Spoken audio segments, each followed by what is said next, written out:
As much as we can say that motherhood is a purpose-giving role, it comes with a roller coaster of emotions ranging from joyness to sadness. And sometimes you receive your bundle of joy and you start doubting even the little information you do about nurturing your kids, especially for the mothers below 6 months. Hi folks, welcome back to this new channel. It's good to see you again, where we bring you educative materials on nutrition and health. For a new video on low milk supply, where I'll be exploring the concerns of women who are breastfeeding their babies, and also looking at the causes of low milk supply and how I can provide solutions for you to increase your milk supply when you are there at home breastfeeding your baby. Remember, your doctor has told you to breastfeed exclusively 6 months of life without giving any feed, without giving any solid food or any drink apart from the medications that will be provided for. So don't go far. And before I start, kindly hit the notification bell so that you don't miss out on more videos that I'll be posting on daily basis. Welcome! Some of the concerns I get to hear on a daily basis are, oh daktari, my baby is crying all the time. Even if I breastfeed, I feel like I'm breastfeeding most of the time. And sometimes I feel like my breasts are too soft. Is my baby getting enough milk to meet her demands? So to be sure that your baby is getting enough milk from your breast to meet the nutrient requirements and to meet her other demands, you have to consider several factors. One, how many times are you changing the baby's diapers in a day? So we recommend 6 to 8 times per day. How regular and what is the color of that stool? And then you also have to check for signs of dehydration. For example, the color of the urine, is it dark urine? And then if the baby is crying, are the tears rolling down her cheeks or they are just dry tears? Then you also look at the skin. How elastic is that skin? You also look at the fontanelle, and that is the soft spot on the baby's head. If I can point it out here, it's sometimes soft. And then another factor is gaining of weight. If you bring the baby to the hospital for the first month, how much kilograms has the baby gained? And it's very normal for the baby to lose weight for the first few days when they are born, but they usually regain this weight after 2 weeks. And in 1 month, the baby is supposed to have gained at least 1 kilogram, 1 kg of weight.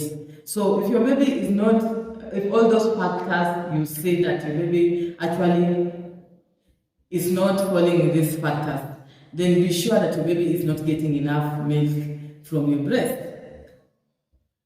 So to sum up, I'm just saying that if your baby is having irregular stools and then also not urinating frequently and the color of urine is not appealing, and if you look at the baby's skin, it's too dry by use of a pinch or it is sunken, then the baby is not gaining also weight.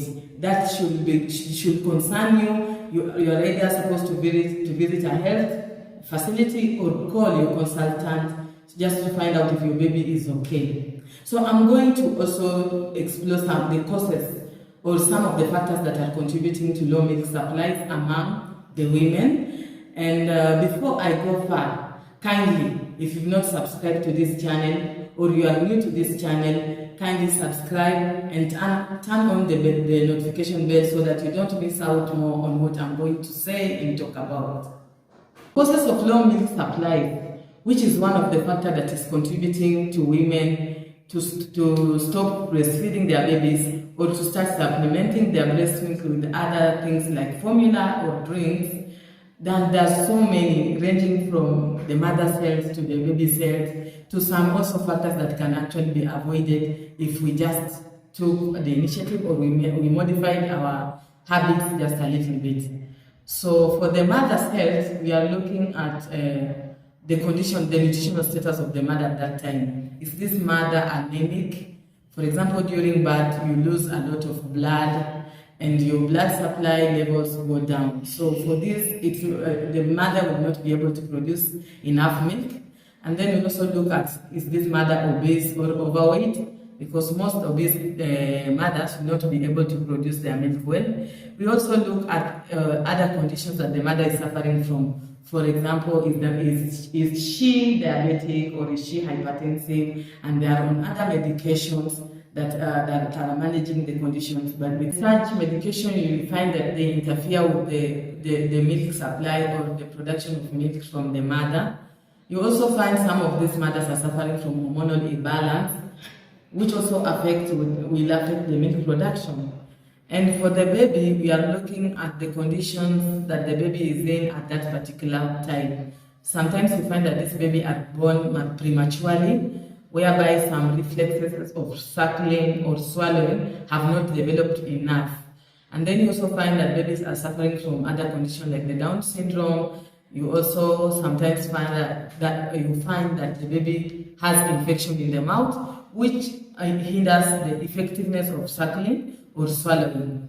Then also, when you start introducing things like the use of pacifiers or the bottle feeds or the teats, you also confuse the baby. They are not sure if they should be sticking on the breast or sticking on these artificial things. So such things will also lead to low milk production. Remember, the major thing that we are looking at is how to stimulate the brain, how to stimulate the breast so that it gives signal to the brain to start producing milk, and how fast we also empty the breast. So other factors that we'll find that are contributing to low milk supply are introduction of foods before 6 months are elapsed. So in such case, you find that when you're giving other feeds to the baby, the suckling period also reduces, and the brain will be told that I don't need to produce more milk. So the milk demand will also go down. So when you introduce formulas, you introduce foods, you're also interfering with the milk supply. How often the baby also breastfeed will also enable to know if the milk will be produced more or not. So some parents opt to breastfeed their babies for only 4 times in a day, and during the night they sleep, which is not bad, but we recommend you breastfeed your baby on demand. This means like 6 to 8 times per day. So even in the evening you're supposed to be, at the whole night you're supposed to be breastfeeding your baby so that you empty your breast and the brain will be told to produce more milk. And finally, we look at how well your baby is latching at the breast. This means attachment at the breast. Some of the mothers do not know how to attach their babies well on the breast, and so there's ineffective suckling leading to low milk supply.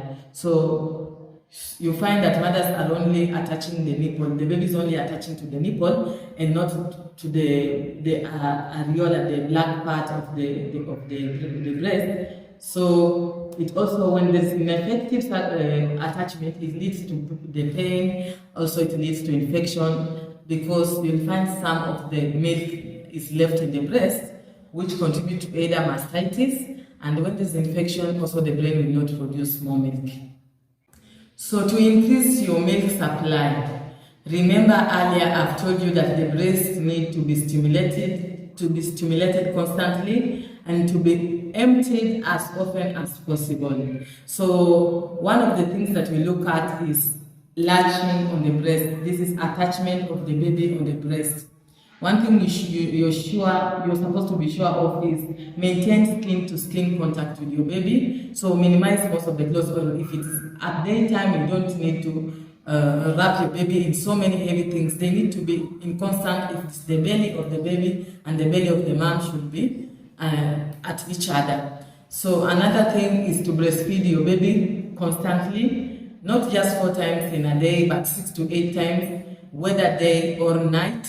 And if for those babies who like sleeping most of the time, kindly wake them up. And you also find that sleeping, or those ones who are sleeping too much, it can also be a sign of dehydration. So make sure to wake up your baby, and even every 2 to 3 hours for them to breastfeed on the baby, on the breast. And after breastfeeding, kindly pump or express the remaining milk from your breast for the breast to remain empty and for the signals to be sent on your brain to tell your brain that it's time to produce more milk. So another way is if you've ensured that your baby has attached well on the breast, the nipple and the black part, half of it is in the baby's cheeks, and also the cheeks are protruding well, the baby's suckling sounds are being produced.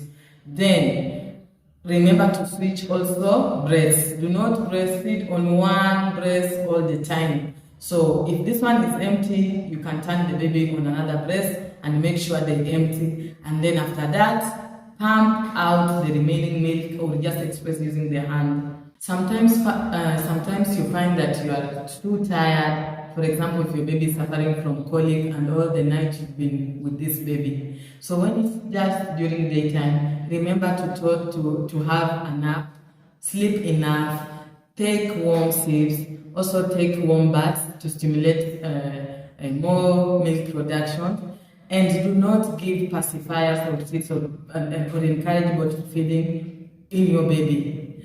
Then finally, another thing that I'm going to look at is your nutritional status as a mother.